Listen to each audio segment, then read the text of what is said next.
അത്രയും കാലം ആ സ്ത്രീയുടേതാണ് എന്ന് കരുതിയിരുന്ന അവരുടെ മകൻ, അത് കേവലം മകൻ മാത്രമല്ല, അവരെ സംരക്ഷിക്കാൻ, തുടർന്നങ്ങോട്ട് അവരുടെ കാര്യങ്ങൾ നിർവഹിക്കാൻ ആ മകനാണ് ഒരു പുതിയ പെണ്ണിന് പങ്കുവയ്ക്കപ്പെടുന്നത്.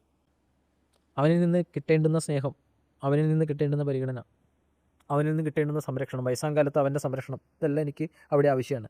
അപ്പോൾ മറ്റൊരു പെണ്ണ് വരുമ്പോൾ ഇതെനിക്ക് നഷ്ടപ്പെടും എന്ന് ഈ അമ്മ സ്വാഭാവികമായും ഭയക്കാൻ തുടങ്ങും.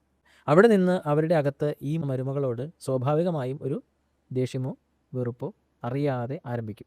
അവിടെ നിന്ന് അങ്ങോട്ട് അവരുടെ സംഭാഷണങ്ങളിലും പെരുമാറ്റങ്ങളിലും ഉടനീളം ഈ വന്ന മരുമകളോട് അവർ പ്രകടിപ്പിക്കാൻ തുടങ്ങും. സ്വാഭാവികമായിട്ട് അത് അവൾക്ക് ഉൾക്കൊള്ളാൻ പറ്റാതെ വരും. അവൾ തിരിച്ച് പ്രതികരിക്കാൻ തുടങ്ങും, കോൺഫ്ലിക്റ്റിലേക്ക് പോകും. അത്രയും കാലം ആ സ്ത്രീയുടേതാണ് എന്ന് കരുതിയിരുന്ന അവരുടെ മകൻ, അത് കേവലം മകൻ മാത്രമല്ല, അവരെ സംരക്ഷിക്കാൻ, തുടർന്നങ്ങോട്ട് അവരുടെ കാര്യങ്ങൾ നിർവഹിക്കാൻ ആ മകനാണ് ഒരു പുതിയ പെണ്ണിന് പങ്കുവയ്ക്കപ്പെടുന്നത്.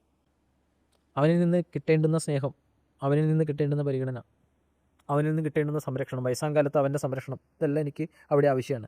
അപ്പോൾ മറ്റൊരു പെണ്ണ് വരുമ്പോൾ ഇതെനിക്ക് നഷ്ടപ്പെടും എന്ന് ഈ അമ്മ സ്വാഭാവികമായും ഭയക്കാൻ തുടങ്ങും.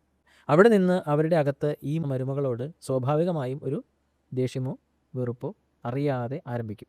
അവിടെ നിന്ന് അങ്ങോട്ട് അവരുടെ സംഭാഷണങ്ങളിലും പെരുമാറ്റങ്ങളിലും ഉടനീളം ഈ വന്ന മരുമകളോട് അവർ പ്രകടിപ്പിക്കാൻ തുടങ്ങും.